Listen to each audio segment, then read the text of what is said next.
বাচ্চাদের side bag ওই পাশে দিয়ে যাই।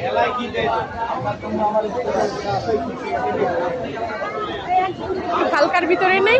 এটা হালকা, ইচ্ছে হালকা হয় না। বাবুর বয়স কত? 5 বছর। ভালো নিতে পারবে। প্রাইস কত করে? খুলেন না খুলেন না। দেখেন না দেখছি যে প্রাইস যে 3500 টাকা। 800 টাকা।